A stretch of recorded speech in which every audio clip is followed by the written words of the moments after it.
Welcome to all of you, dear students. Today's topic is morphology, anatomy and reproduction in Pinus. So far the introduction of the Pinus is concerned, it is the most important genus of the family Pinaceae and is represented by 90 to 100 species in the world. Its species usually grow on the slopes of hills and from dense and extensive forests of evergreen trees in the northern temperate regions of the world, sometimes extending up to the subarctic regions and in the tropical hills. Pinus is of great economic value.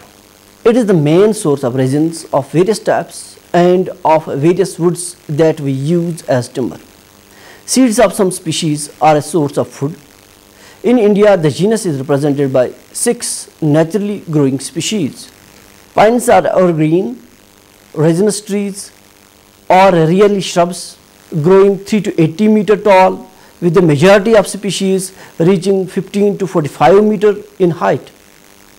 The smallest pine are the Siberian dwarf pine, Potosi peon, and the tallest is 81.79 meter tall Ponderosa pine located in the southern Oregon. Pines are long-lived, typically reaching age of 100 to 1000 years, some even more. The bark of most of pines is thick and scaly, but some species have thin, flanking bark. The branches are produced in irregular pseudo-whorls, actually a very tight spiral, but appearing like a ring of branches arising from the same point. Many pines are uninodal, producing just one such whorl of branches each year from buds at the tips of year's new shoots, but others are multinodal, producing 2 or more whorls of branches per year. Shoots are dimorphic with long shoots and dwarf shoots. Dwarf shoots are borne in close spirals from axils of scaly bracts and bear fascicles of leaves, needles. Branchlets are stout, ending in a compound bud with many bud scales. Leaves are dimorphic, spirally arranged. Foliage leaves are in fascicles of 1 to 6 depending upon the species, 2 to 3 angled and are rounded on abaxial surface.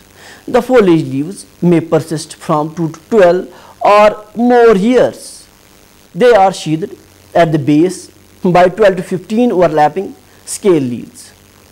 Anatomically, the stem shows a considerable advance over the cycadales, like the stem of dicotyledons. It has a concentric arrangement of primary permanent tissue. It is composed of a small pith, a thick vascular slender made of a ring of separate collateral and open vascular bundles, a thin cortex and an epidermis. Pines are mostly monoecious, having male and female cones on the same tree, though a few species are subdioecious. The male cones are small, typically 1 to 5 centimeter long and only present for a short period, falling as soon as they shed their pollen. The female cones take 1.5 to 3 years depending on species to mature after pollination, with actual fertilization delayed by 1 year. At maturity, the female cones are 3 to 60 centimeter long. Each cone has numerous spirally arranged scales with 2 seeds on each fertile scale. The scales at the base and the tip of the cone are small and sterile without seeds. The seeds are mostly small and winged and are anemophilous, that is wind dispersed, but some are larger with only a vestigial wing and are bird dispersed.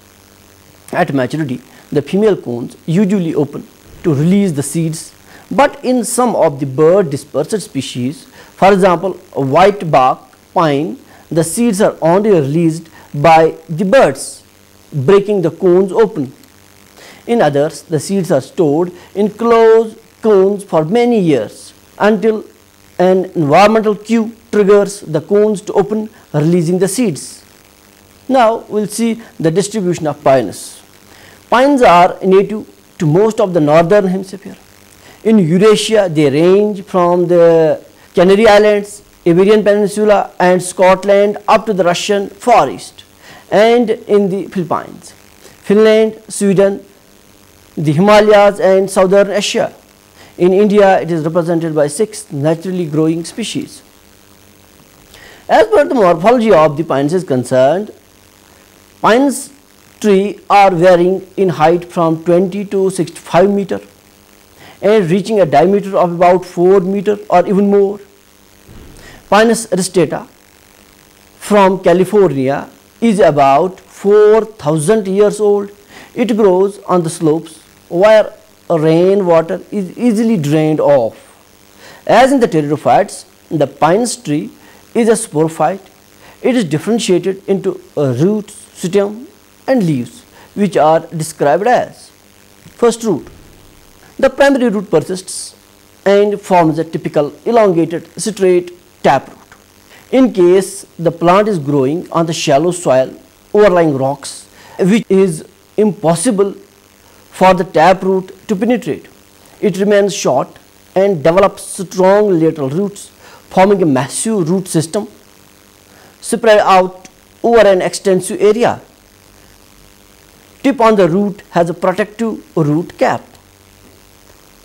As the root system becomes fully developed, the new young branches remain short and undergo frequent forking, so that clusters of small rootlets are formed. Some of these branch dichotomously, form coralloid mosses with ectotropic mycorrhizae. These are the mycorrhizal roots. Under the microscope, they are seen to be covered with a close weft of colorless hyphae. Some of these penetrate the outer tissue of the young roots. The exact relationship between the hyphae and the root system is a debatable question. Some physiologists consider the fungus to be merely a parasite. Others hold that both the partners are mutually beneficial to each other. The fungus receives food from the host root. In turn, it increases the water absorption by roots and thus takes up the function of the root hairs and makes available to the host some of the nitrogen in the form of organic compounds of the soil. The mycorrhizal roots differ from the normal roots in the following respects: they are short and thick, they lack root hairs, they lack a root cap, they are more extensively branched or occasionally unbranched, they are covered with fungal hyphae. Now we will see the morphology of stem. Typically, the stem displays the excurrent habit. It is tall and straight and covered with a rugged scaly bark. The main stem is branched. The branches are of two types: a long branch and short or dwarf branch. Long branches. These are the ordinary or normal branches. They grow indefinitely in active growth by means of an apical bud. They are often called the shoots of unlimited growth. They are covered with brown bud scales. These branches arise as buds in the axils of scale leaves at the end of each year's extension growth. In the following year, these buds develop as an apparent whirl of branches. Short branches. In addition to the main branches or long branches which arise directly from the trunk, there are very numerous branches of limited growth borne on the ordinary branches in the axils of scale leaves. They are often called the dwarf shoots or shoots of limited growth or spurs. Each dwarf shoot consists of a short axis terminating in a cluster of 1 to 6 green needles or foliage leaves. Now leaves. The leaves are also of two kinds. The first kind of leaves are somewhat of unusual type, being long, narrow, acircular, tough and green, and are frequently known as pine needles.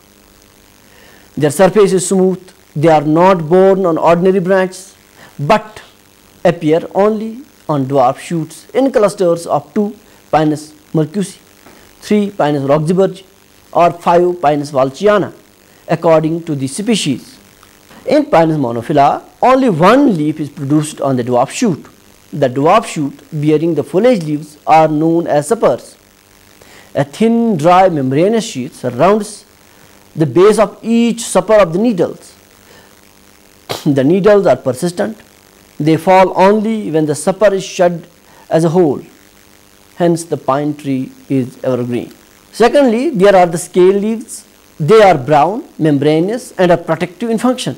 The scale leaves are only ones borne on the long branches. They are found on dwarf shoots as well. They fall off as the branches mature.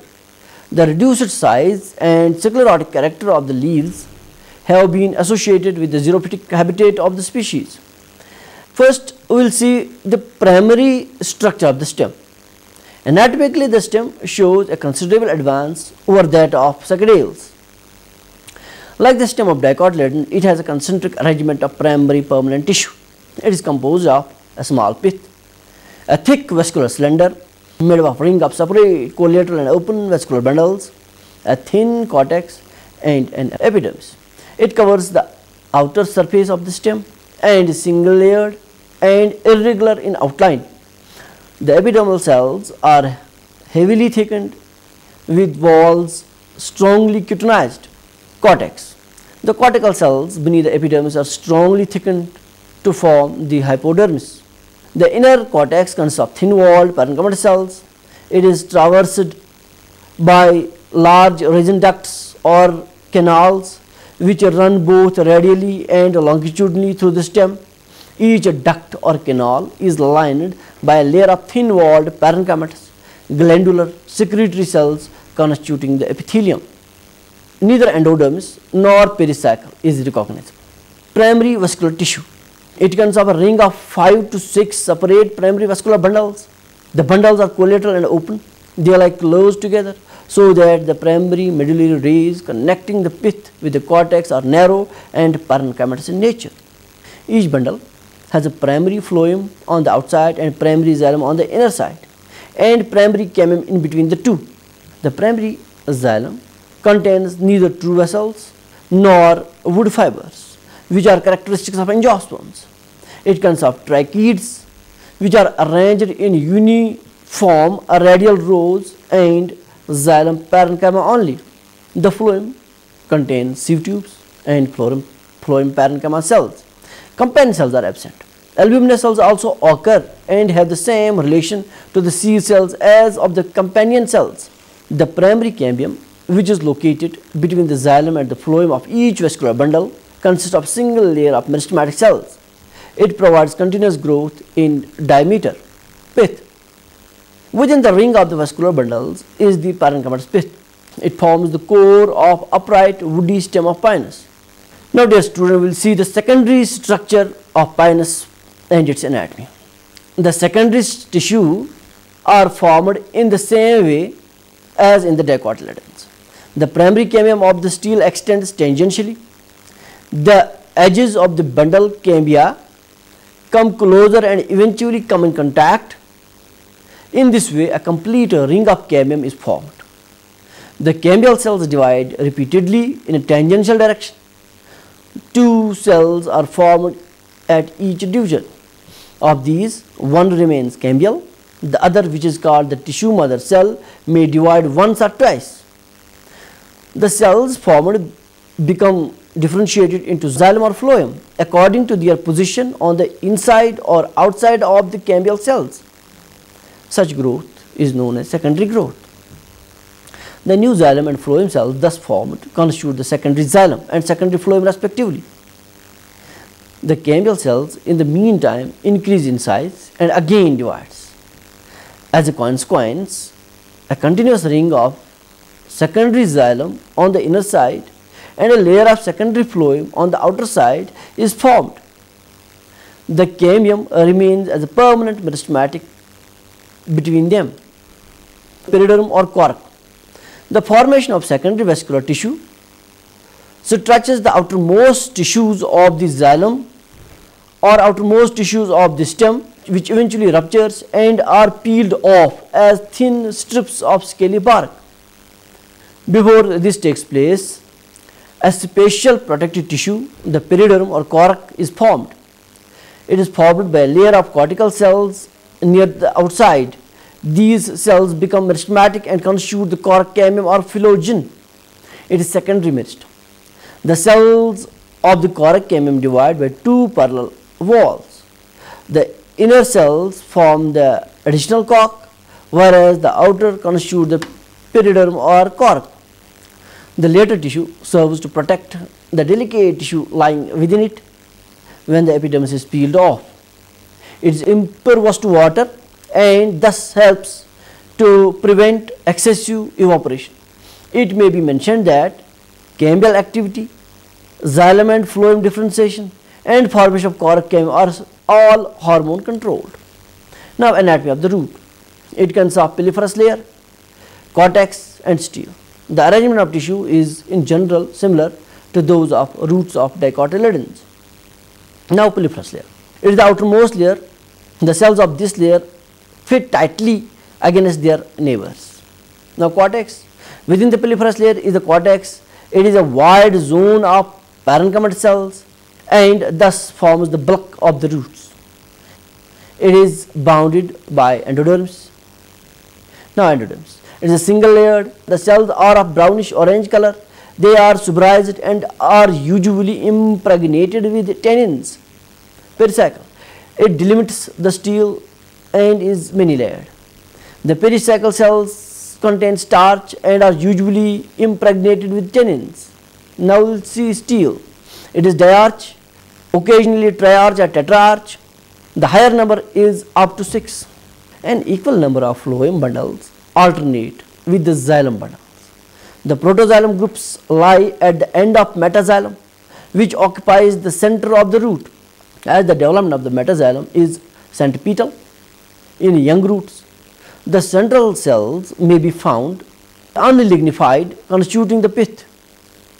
Each protoxylem group is forked, so the xylem bundle appear Y-shaped. A resin passage lies between the arrows of the Y. A cross section through the mycorrhizal roots show that hyphae run mainly between the cortical cells. They lie thickly in the intercellular spaces. No fungus is present within the endodermis. Most of the hyphae, forming a complete layer over the surface of the root, are cut transversely. They present the appearance of the outer pseudoparenchymatous tissue. Now, anatomy of leaf. The leaf shows a complex and unusual structure very much different from that of the leaves of cryptogams as well as that of typical leaf of the angiosperms. Its anatomy suggests that it is adapted to endure severe environmental conditions. It is not flat but is about as thick as broad. In a cross section, it appears somewhat triangular. It reveals the following structure from outside to inwards. First, epidermis. Forming the outer boundary of the leaf is a single layered epidermis. The epidermal cells are thick walled and heavily cutinized, so that the epidermis is covered on the outside by a thick cuticle. The deeply sunken stomata are present on all sides of the leaf. Their guard cells are situated well below the level of epidermis, so that there is sunken pit leading to stomatal aperture. Hypodermis. It lies beneath the epidermis and is composed of one or more layers of thick walled sclerenchymatous cells. The hypodermis is frequently interrupted by air spaces beneath the tissue. It is strongly developed at the angles. Mesophyll. Within the hypodermis is the parenchymatous mesophyll. It is compact and shows no differentiation into palisade and spongy tissues. It consists of thin walled cells which contain numerous chloroplasts and abundant starch. The mesophyll thus functions as the chlorophyll bearing tissue, manufactures food for the plants. Endoderms. The central tissue of the leaf is enclosed by a conspicuous single layered endodermis which delimits the mesophyll. The endodermal cells are large and oval and possess Casparian strips. Pericycle. Within the endodermis is a many layered pericycle. It consists of many types of cells. Vascular bundles. Embedded in the pericycle are two vascular bundles. They are separated by a band of sclerenchymatous fibers. The two bundles run closely parallel from the base to the apex of the leaf and are unbranched. In some species, there is only a single bundle Each bundle contains xylem and phloem. The phloem faces the curved lower or outer side, the xylem above the phloem facing inwards towards the pointed end. The bundle is thus collateral. Now we will see its reproduction. Vegetal reproduction is unknown in pines. They reproduce by means of seeds. Reproduction by seeds involve reproduction by both spores and gametes. It also comprises the origin, growth and development of the gametophytic generation. Now reproduction by spores. All seed plants are heterospores, which means that the reproductive organs called spores are of two kinds: microspores, that is pollen grains, and megaspores, that means embryo sacs. They are produced in specialized structures called microsporangia, pollen sacs, and megasporangia, ovules minus their coat respectively.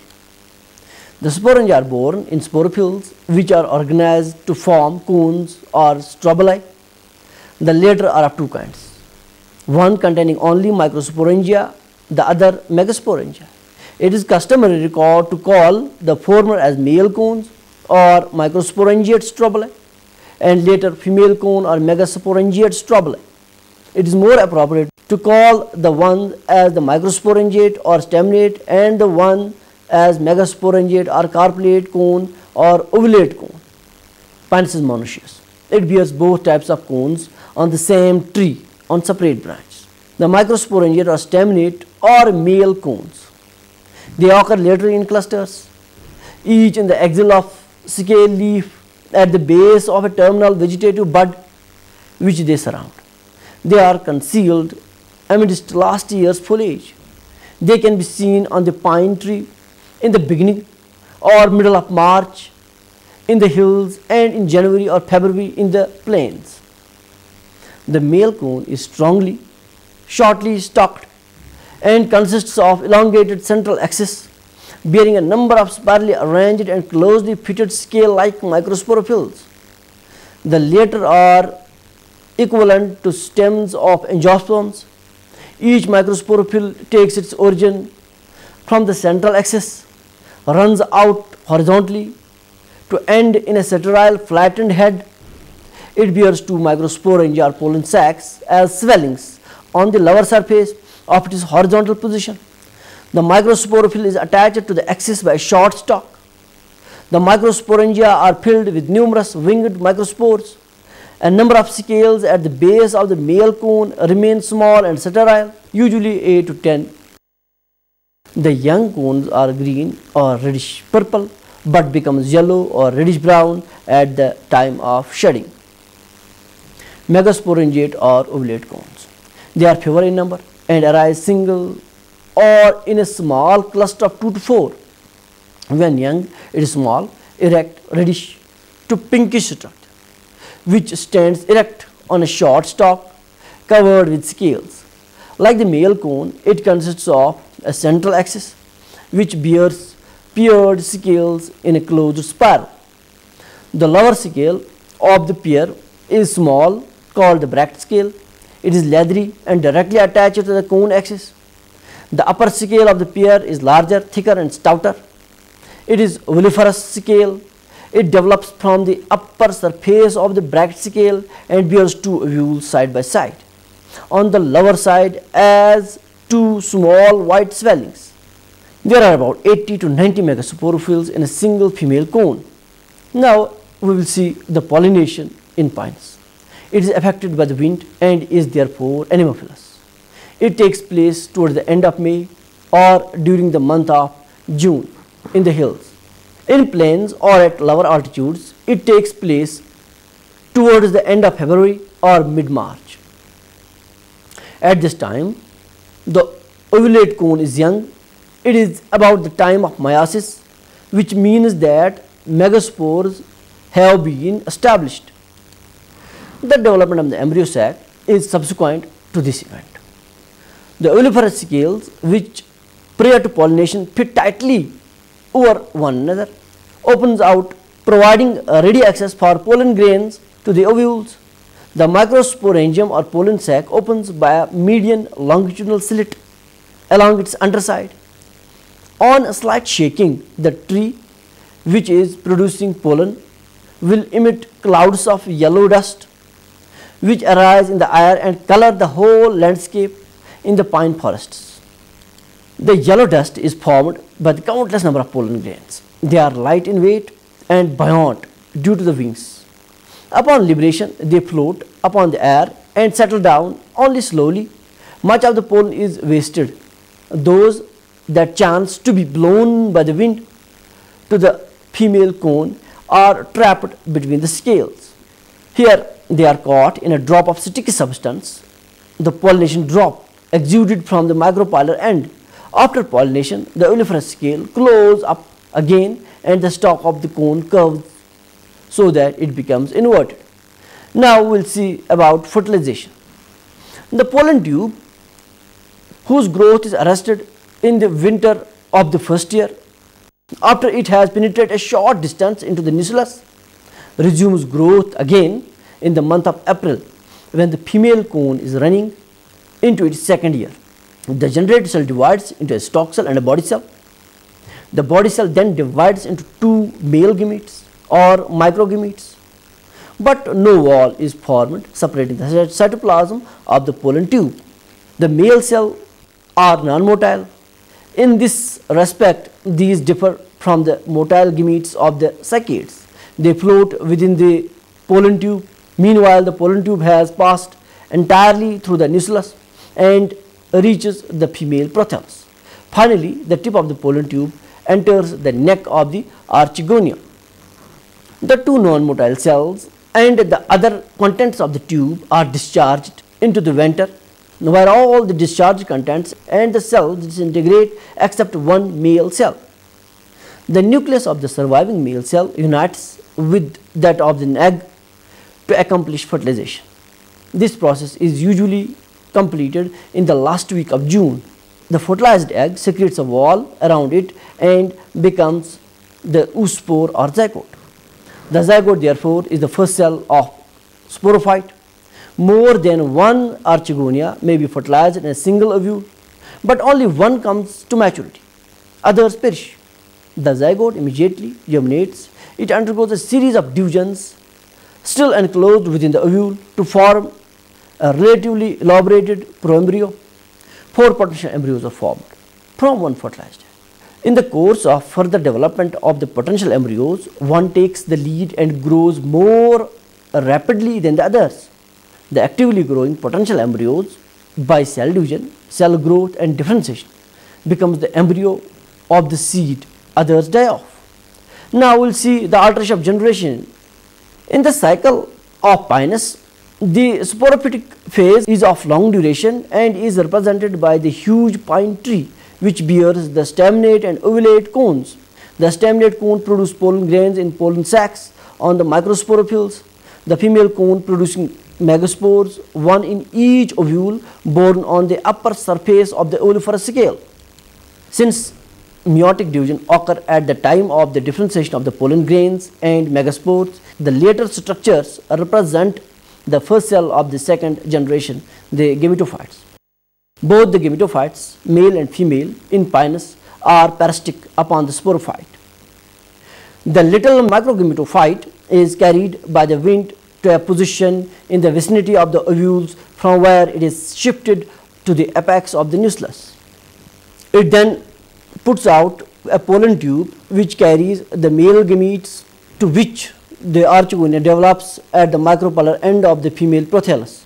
The male gametes unite with the egg in the archegonia to effect fertilization. The fertilized egg is a diploid structure and is the first cell of the sporophyte. It develops into the embryo, which is the new sporophyte. With this, I think we have completed all the aspects of the Pinus. Its morphology, anatomy and reproduction all have been completed. With these words, I would like to take a leave. Thank you.